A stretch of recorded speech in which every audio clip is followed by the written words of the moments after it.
Hi, I'm John Green. This is Crash Course World History, and today is the penultimate episode of Crash Course. We're going to talk about globalization. This was going to be the last episode, but I just can't quit you, world historian. So today we're going to talk about globalization, and in doing so, we're going to talk about why we study history at all. Oh, Mr. Green! Yes, me from the past? We study history to get a good grade, to go to a good college, to get a good job, so you can make more money than you would otherwise make and be a slightly larger cog among the 7 billion gears that turn the planet's economic engine, right? And that's fine, but if that's why you really study history, then you need to understand all the ways that the t-shirt you're wearing is both the cause and result of your ambition. This t-shirt contains the global economy, its efficiency, its massive surplus, its hyperconnectedness, and its unsustainability. This t-shirt tells one story of globalization, so let's follow it.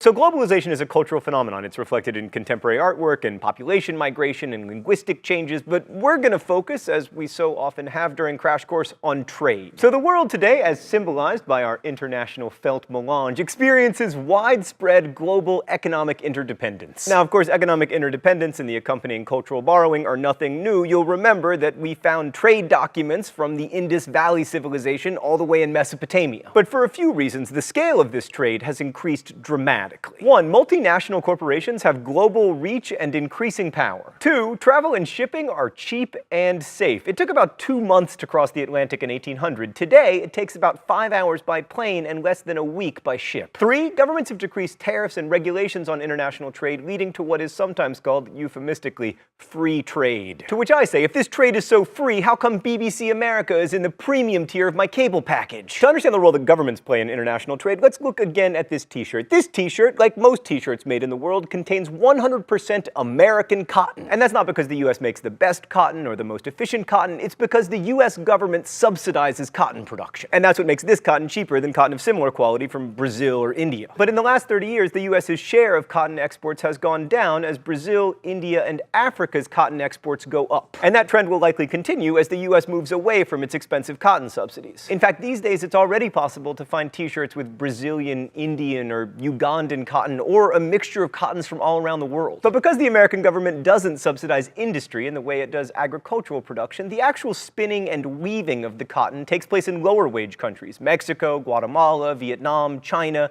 India, China, sometimes even China. And then the finished shirts, called blanks, are usually sent to Europe or the United States for screen printing and then sold. You would think the most expensive part of this process is the part where we ship this across the Pacific Ocean, turn it into this, and then ship it back across the Pacific Ocean.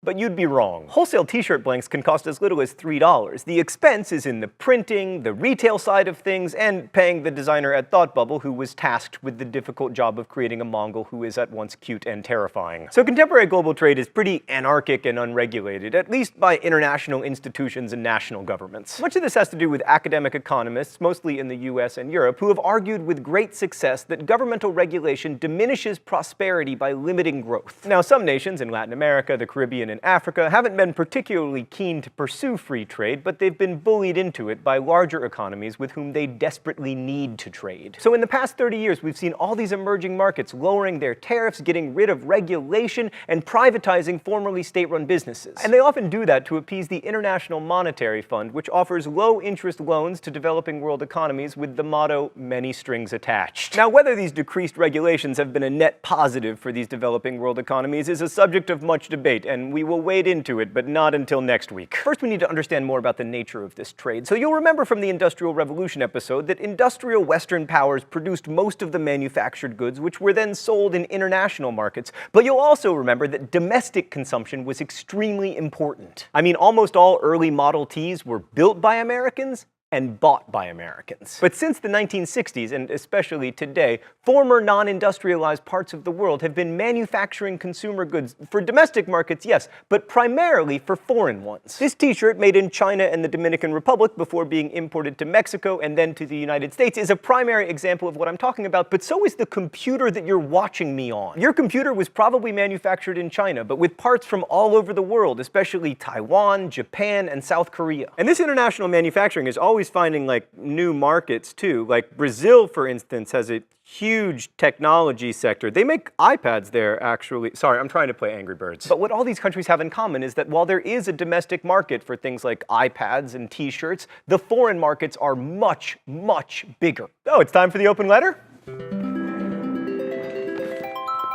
An open letter to Cookie Monster. But first, let's see what's in the secret compartment today. Oh, it's a cookie dough flavored balance bar for people who love cookies and pretending to be healthy. Dear Cookie Monster, here's the thing, man. You don't have a stomach. That's why when you put a cookie in your mouth, it crumbles up and then it just falls out of your mouth. But here's what fascinates me, Cookie Monster. I believe you when you say you love cookies. It doesn't matter that you can't actually eat cookies, because where you would have a stomach, you instead have someone's arm. And that, Cookie Monster, is what makes you a beautiful symbol for contemporary consumption. You just keep eating, even though you can't eat. Cookie Monster, you are the best and the worst of us.